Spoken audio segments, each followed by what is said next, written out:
All right, good morning, everybody, and welcome back to True Crime Loser. I hope you're doing well. So, folks, today I'm going to tell you the incredible story of Casey White and Vicky White. They're not related, it's just a coincidence. Their last name is both White. It's a wild saga that came to a somewhat pathetic end 2 weeks ago in a ditch off a rural road in Indiana. That is not how it started. It started on a Tuesday night in 2015 in Athens, Alabama, when Casey White, who happens to be 6'9", 300 pounds. Think about that. And coupled with his freakish size, Casey White also happens to be a completely unhinged, violent psycho from hell. All right? And he is not in a great mood on this night in 2015 because he thinks his ex-girlfriend is possibly dating a new guy. Oh, the humanity. You would think a 32-year-old Casey White at that point in life would understand how the whole game works. If you date someone and then you break up, at some point they're probably going to date someone else, right? You're going to have to figure out how to be okay with it mentally, Casey White. But he's not in a good mood. Across town, the ex-girlfriend is having a quiet night. She's got a couple friends over. They're watching some late-night TV. It's 11:30 p.m. The lights are low. Everybody's winding down. The ex-girlfriend's in the other room getting some things done. The ex-girlfriend's son is in the basement watching his own TV, playing with some toys. It's a quiet Tuesday night. And then all of a sudden the door explodes open and it's 6'9", 300-pound Casey White. He's got a gun in both hands, a .38 caliber in one hand, a .40 caliber in the other. He busts in the house like a demon out of hell, holds the two friends that were watching TV at gunpoint. They're probably like, how did this happen? He's going, where is she? Where's the ex-girlfriend? The ex-girlfriend, who's now hiding in the other room going, oh my God, makes a run for it. She makes a break out the back. Casey chases after her, shooting wildly. There's bullets whizzing through the house out the back. He's a total maniac. Somehow she's able to escape out the back. She makes it to a neighbor or something. The two friends that were watching TV wormed their way out of the bathroom window. Casey runs back through the house, shooting like a wild idiot, and one of the pointless bullets strikes and kills the family dog, Missy Britches. Rest in peace, Missy Britches. You killed the dog, you giant idiot. He would go on to say that he thought maybe the two friends that were watching TV that weren't even in the house anymore, maybe they had guns, so as he ran back through the house shooting like a moron, he was providing himself cover. But that's the official story that came out like in the papers or something, but I would guess he just shot the dog on purpose. And then later, when he didn't get suicided by the cops, which was his plan, he goes, oh man, everyone's going to hate me if they know I just killed the dog. And then he cooked up, this is my opinion, he cooked up I did it on accident while providing cover for myself, even though no one else was in the house. No one likes someone that kills the dog. Rest in peace, Missy Britches. But now, after pointlessly killing Missy Britches, now Casey White's lumbering down the road. He's got both of his guns. He sees some guy, runs up to the guy and goes, give me all your money. The guy goes, I don't have any money. And Casey goes, well, give me your car keys. The guy gives him his keys to his Ford Explorer. Now Casey White's coming up on midnight, is driving down the highway in his new Ford Explorer. The plan, he will later tell law enforcement, is he planned to kill the ex-girlfriend and then get into a shootout with the cops and have the cops kill him. So far, the plan is going terribly. Didn't kill the ex-girlfriend, he's not in a shootout with the cops, and he killed Missy Britches. Rest in peace, Missy Britches. So he drives 20 miles in his Ford Explorer and he pulls off. It's right around midnight at the Tennessee Welcome Center / rest area. Those rest areas get a little eerie as it gets late into the night. Parked in the parking lot is an 18-wheeler trucker. I picture he just got done with his long 11 hours of driving. He just pulled in. He turns off his truck. He exhales. Oh, So glad to be done with that long day. And then all of a sudden, the passenger door opens, and giant Casey White climbs into his truck with both guns, points them at the poor trucker, and goes, "You're gonna drive me." The trucker goes, and just bolts it into the sleeping cabin. Those big trucks have like a little sleeping quarters in the back. He bolts it to the sleeping cabin, locks himself in. It's still just a little, it's not like a bulletproof barrier or anything. So now he's locked in his sleeping cabin. Casey White gets out of the truck, walking through the parking lot like a deranged freak. He sees some lady in her car. She's probably reading a brochure or something. Those welcome centers always have a rack of brochures. So some lady, maybe she's reading a brochure. He goes up to her, says, "Get out of your car." She goes, "No." Starts driving away. He starts shooting up this lady's car. She takes one in the arm. So let's just reiterate what Casey's accomplished so far in the night. He shot and killed Missy Britches. Then he scared the trucker, who's probably at this point still hiding in his sleeping cabin. And now some lady who may or may not have been reading a brochure takes one in the arm. He didn't get a car at that rest area, so he gets back in the Ford Explorer, gets back on the highway, drives for like another 20 miles, gets out at another rest stop, carjacks a Lincoln. Now he's got a Lincoln, and he's driving back towards where it all started in Athens, Alabama. A sheriff sees him driving 100 miles an hour on the highway, tries to pull him over. A high-speed chase ensues, and Casey crashes in a ditch, kind of foreshadowing, in a ditch right next to the Swan Creek Mobile Home Park. Imagine you're living in the Swan Creek Mobile Home Park, and all of a sudden, in the middle of the night, a giant crash right in the ditch outside of your trailer. You look up, there's cops, and a 6'9", 300-pound Casey White rises out of the wreckage with a gun to his head. There's always something funny about someone that's making demands with a gun to their head.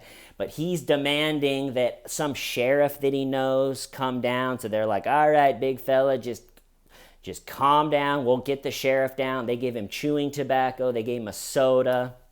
Finally, the sheriff that he wanted gets down there and talks him into a peaceful surrender. That's when he told everybody that his plan was to kill the ex-girlfriend, get into a shootout with the cops, have them kill him, and he said he is beyond sad that those two things didn't happen, and if they were to let him out, he would still go and kill the ex-girlfriend. So I'm sure they were like, "All right, well, thank you, Casey, for telling us that. We will definitely not let you out."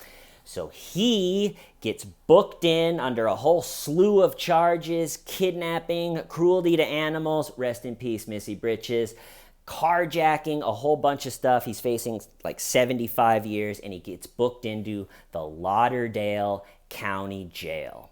Well, at the Lauderdale County Jail, the assistant director, second in command of the entire jail, is a woman named Vicky White. Until recently, she had worked at that jail for 17 years. It's a solid career. It's pretty good to be assistant director, second in command. That shouldn't be lost on us. To be second in command of anything is an accomplishment, and especially something like a jail where there's so much trust that needs to be surrounding everything. People in the jail said that she was a mother figure. That's not an easy job, to work at a jail. Every day you got to come in. They want to throw pee at you. They hate you.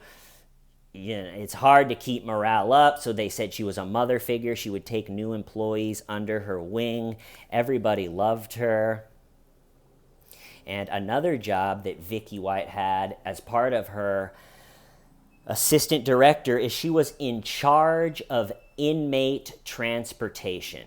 Think about that. I always picture, so Casey White was probably sitting there going, "I gotta escape out of here." And I have watched every prison jailbreak video, story, documentary, you name it, since I was a little kid. And if you're gonna make an escape, you're only as good as the help that you get. Some people manage to get their hands on a little chisel or a saw blade, and they meticulously poke a little hole, get out of their cell. It takes a year, shimmy down a drain pipe, crawl through a toilet hole, somehow get through the fence or over the fence without getting sliced to death by the razor wire. But then what? You gotta run 30 miles that night before they realize it. Unless you're a Kenyan marathon runner, you're in big trouble. You're probably gonna make it a few miles away, lay in the bushes for a few days, get eaten alive by bugs, or you're gonna have to violently carjack someone. But then they know the type of car you have, so they're gonna be looking for that. And then it starts this effect of then you gotta carjack someone else, and it really, a lot of people spend so much time planning how to get outside of the razor wire, outside of the fence. They got this great plan. It takes them years, and then they get out and they don't have a chance. They last a week, and it's the worst week. It would have been better staying in. And so I'm thinking Casey White, here he is facing all of this time. He's probably can't help but think, how am I going to get out of here? And I can't imagine the sense of glee when he realized that the person who is in charge of inmate transportation is a vulnerably lonely woman. It could have easily just been some married guy with 2 kids where, Casey White couldn't manipulate, couldn't flirt with, couldn't do anything. But Vicky White, at some point, you got to think Casey White met her. They came across. He was in that jail for 3 years awaiting trial. So 3 years is a long time for Casey White to get the lay of the land, figure out who's who. And like I said, I'm sure he's thinking, that is my shot. Vicky White, I'm going to work on her. She's in charge of inmate transportation. She's one of the only people in this whole place that could walk me out of here and no one would bat an eye. I mean, I just can't imagine with a manipulative person like Casey White. I think he probably just thought, that is my angle. The hell with trying to climb over the fence or dig out and then you're just dressed like a convict out there with no chance. This is my shot. And so I would guess that he started flirting with Vicky. Whatever emotional hole was in Vicky White's heart, Casey White, who, just to reiterate, had a rap sheet a mile long, all domestic violence, and then at the news that his ex-girlfriend was possibly dating a new guy, went on a full murder police suicide mission. So on paper, he's not the greatest prospect for a boyfriend, Vicky, but again, boredom and loneliness are a powerful, scary thing, and I think that's what everybody is thinking. How would Vicky White, after a 17-year career, even consider talking to Casey White? And sounds like she was very bored and very lonely with her life. And so anyway, 3 years go by. He's awaiting trial. He gets used to the jail. He's lived there for 3 years. And then all of a sudden, it's 2019, and it's his trial. It goes pretty uneventfully. He's found guilty on a bunch of charges, and he's sentenced to 75 years in prison. So now all of a sudden, he's been at the county jail for 3 years. For the first time, he's transferred over to the prison where he will serve his 75 years. He hates the prison. His mom said he hated the food there. He was really used to the county jail. All of a sudden, he's in this prison. He's 35 years old and facing 75 years. That probably hit home pretty hard a couple nights, especially a couple of the first nights. And so Casey White's mission then becomes get transferred back to the jail as much as possible. He wants to get back to the jail. That's where Vicky is, his little crush. They're crushing on each other. That's where the food is. And so after being in the prison for a month, he appealed his case thinking that it would get a different result. It didn't, and now he really faced the appeals over. And now it's set in. He's facing the 75 years.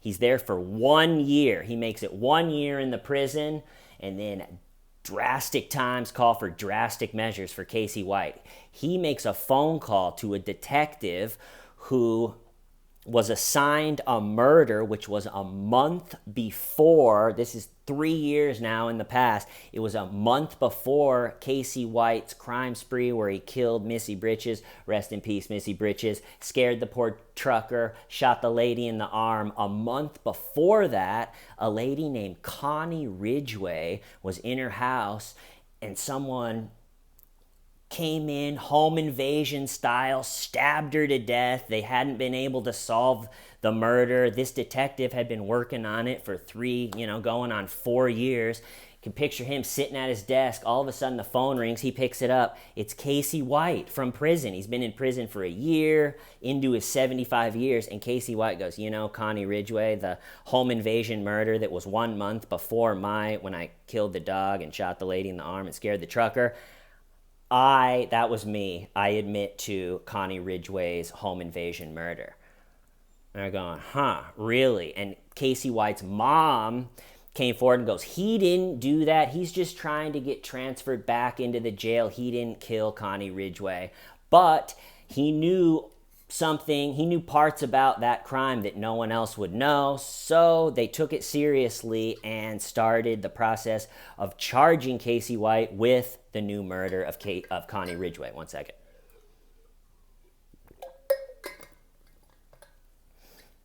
So now Casey White gets his wish. In order to interrogate him for the new murder charges, they transfer him from the prison back to the county jail. Now he's back with Vicky, and I gotta think this is probably the point where they start planning the break, the escape. And I don't think I've ever seen an escape story where they start out with better chances. They had so much going for them. And we'll see. We'll go through it. We'll see how it turned out for them. But I would guess that's when conversation started. He's been gone in that prison, remember, for a year. So now he's back, and he's probably saying, Vicky, my love, this is our shot. I'm facing 75 years. We got to figure this out. And so he's back for the interrogation for the new home invasion murder. He's back at the county jail for 4 months. I think maybe a COVID diagnosis turned into a quarantine. So he's there like 3 or 4 months. Then they bring him back to the prison. That's not what he wants. He's away from, when the assistant director of the jail is starting to fall in love with you, you probably get some nice perks. So now he's back in the prison. He hates the food. He doesn't have his perks. So then he comes up with another plan. His lawyers request a mental evaluation. So for the mental evaluation, he's brought back to the county jail. That stint turns into a month or two. And then there was one more. They brought him back. They brought him back to the prison, and then, there was one more that I was thinking about. Oh yeah, the third time his lawyers requested from the judge, they said, listen, we're getting ready for this murder case, his new murder case. We can't meet with him at the prison to go over his case and to prepare. You got to bring him back to the jail so we can meet with him and build this case. And the judge agreed. So for the third time, he is transferred back to the county jail, which would be the last transfer before the big escape. So now he's back, and you got to think the planning goes into overdrive. So let's go over their plan. It's wild. About a month ago at this point, Vicky White, after owning a house in the area since 2007, puts her house on the market and sells it for $95,000, way below what it's worth.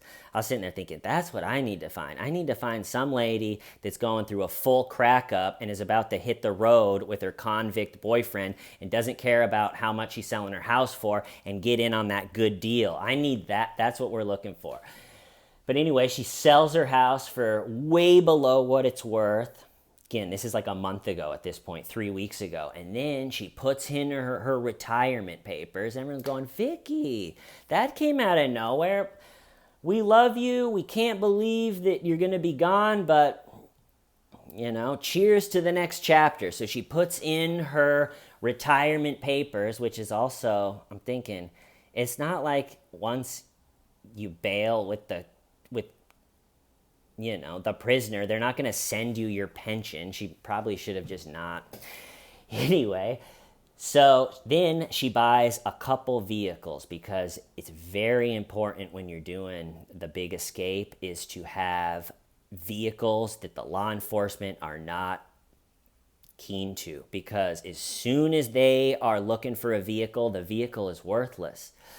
So she buys one and maybe two vehicles, stashes it in a grocery store parking lot. And then a couple weeks ago at this point, now we're up to present time, she makes sure that the booking guards are out at court, and she tells the one at the jail, she tells the one person left, hey, all of the other booking guards are doing their thing at court. We got to take Casey into court. So since I'm the only one here, I know it's against protocol for just one guard to move a prisoner. Usually we do two, but since they're gone, I'm the only one with that can carry a firearm. So I'll take them to court. And they said that even though it's against protocol, the guy she's telling this to, that Vicky's his boss, so he's not going to question her too much. And in some wild security camera footage, Vicky White in her full uniform with the gun and everything walks out with Casey White. He's looking as big as ever. He's in shackles with the orange jumpsuit. She puts him in the back of her sheriff's cruiser. She gets in and they drive away. Unbelievable. And right there, Vicky put her life in the toilet and pressed the flusher. There's so many better ways. They should have cooked it up where somehow they get him out. She gives him the stuff. She leaves the door open where it doesn't get blamed on her. They should have done it where get him out, get him to a motel or a cabin or something where he can hide out. Let him hide there.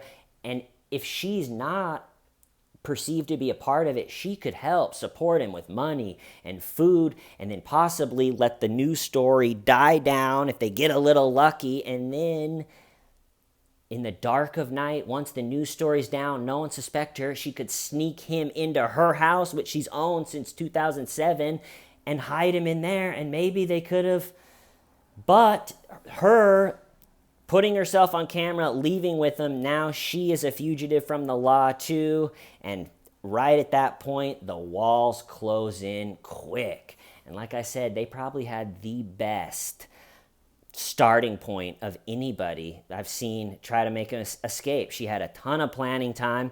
She got herself a couple brunette wigs. She's a blonde. I think she should have even gone further and gotten those prosthetic rubber masks. Those look good these days, but it's tough because Casey's close to 7 feet tall. How do you disguise a 7 foot tall, 300-pound guy? It's tough, and it catches up with them. And so they're cruising away. They have footage of them driving in the sheriff's cruiser.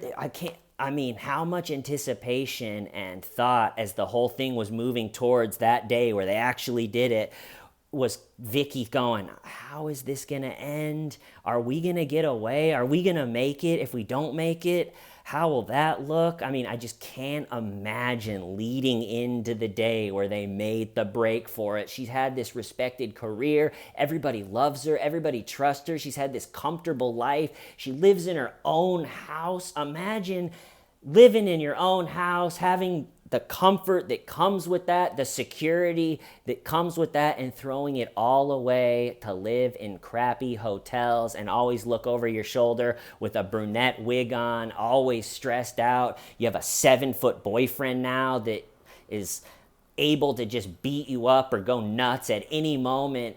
It's a really hard thing to grasp how Vicky decided, this is a great idea. But they're driving away in the sheriff's cruiser. They go to the grocery store parking lot, switch from the cruiser into the car that she bought before the whole thing. The law enforcement, it's one of the first unforced errors. Law enforcement already knew about that car because someone saw it in a big group of cars that were for sale. It didn't have any for sale information on it. And then the next day when the news story broke, a corrections officer escaped with an inmate. The person goes, that's that suspicious car, called it in. So they're already looking for their car. Again, you would think with the start that they had, assistant directors helping you, you could have made it a little bit farther than just a grocery store parking lot with the car that they're already looking for. So I think somehow they figure out that they know about that car. So they buy a truck for $6,000. It's a nice truck, but to spend that much money on a new car, and like I said, as soon as law enforcement knows about a car, gets wind of the car, it's worthless and you got to get another one. So Vicky had put together $29,000 cash, a bunch of guns, I think a taser, some wigs. Like, she had some stuff, but to spend $6,000 of your money on a truck when who knows when you're going to be able to work again, $29,000 for two people that probably, I don't think they had a new identity to start to try to maybe get another job. So that money is going to go quick. So they spend $6,000 on this awesome new truck, and immediately another unforced error. Almost 7 foot tall Casey brings it to the car wash. He's washing it, and the manager at the car wash sees him on the camera footage and goes, wait a second, that's that huge guy on the news. So now they're looking for the truck. They make it to a motel 5 miles away, have a homeless person check into the motel for them. Pretty decent idea. So the manager at the motel or the front desk worker didn't see them or wasn't suspicious. So now they got a motel room. It's right across the street from the sheriff's office. So I think they're trying to hide in plain sight, thinking they'd never think we were just right across the street. There's a bunch of pictures of Vicky out there with her brunette wig. They weren't fooling anybody. They didn't have enough food because Vicky was going out to get it. How do you not put enough canned food and water for yourself to just sit in the hotel room and hunker down? The best way to do it is you got to get all the way to the motel room before the news story breaks, without any clues leading them to where you are, and then you got to hunker until the whole news story, whether it takes a month or two, whatever, however long, at some point the news story is going to have to fall down a little bit. And as soon as your face isn't on the news and it's died down, then you got to make another run for it to the next place. But they didn't make it that far. They were in the first hotel. Vicky's going everywhere. There's tips pouring in. You know, it's again, I just keep thinking back to Vicky's mindset as she's in that motel.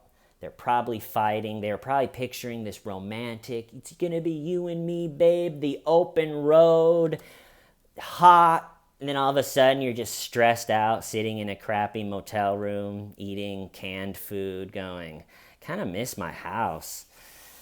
And 2 weeks after the big break, there's been people that have made it longer without the help of the assistant director.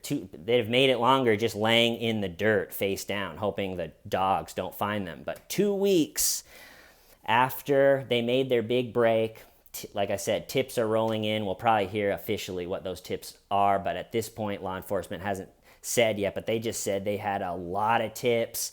And Casey and Vicky were driving somewhere, either back to their motel or to run an errand or something, and they caught them. They were looking for the car they were in. That was the tip. And they, just like years ago when they tried to pull over Casey, a high-speed chase ensues. They actually call 911 while the chase is happening. Vicky is in the background of that 911 call saying that she has a gun to her head and she has her finger on the trigger. So let's just reiterate Vicky White's last 3 weeks. She went from selling her house for way under what it was worth, putting in her retirement papers, going against everybody that's trusted her. She was, really looked up to. She threw it all away for a domestic violence guy who just is capable of anything, and then you say, we're going to make this big, exciting break for it. We're going to do it. We can get away with it. I really think we can get away with it. I'll put money together. We'll have guns. We got a plan. And then 3 short, stressful weeks later, you're in a high-speed chase. Your giant 7-foot boyfriend is driving. You got a gun. She's got a gun to her head, and they weren't going to just pull him over because they know that Casey wants to get into a shootout. He's a very dangerous person. So they pit maneuver him, cause them a rollover accident into the ditch in Indiana, and Vicky White blows her head off. Right there in the ditch. There's a bunch of body cam and dash cam footage at that point, so law enforcement swarm in. They pull Casey White out, who's injured and flustered from the crash, but nothing serious. They bring him. The 2 law enforcement officers that are leading him to the car, they look tiny, but it's just because he's so big. They slam him on the hood. He's kind of just hurt, so he ends up falling over. His butt crack shows. And then Vicky White, who, like I said, 3 weeks earlier was second in command at the jail, her head is blown off, but she's still technically breathing, accompanied by the horrific hissing and clicking of a vehicle that's overturned. A police officer goes, I gotta get the gun. She's still breathing, but I'm going for the gun. He grabs the gun and then grabs her. They grab his back and pull him, which pulls her out.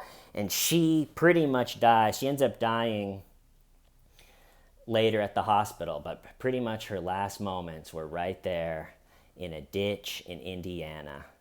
And a lot of the questions you hear over and over again was like, how, why would she do that? And I really just think it's probably boredom and loneliness. Lady was probably just lonely. And loneliness is a sinister thing that'll come for you in the night. And that's why it's good we have True Crime Loser. We need each other. We can do anything. I'm going to cut it off there. I love you all. Why? Stive and why. See you next time, people.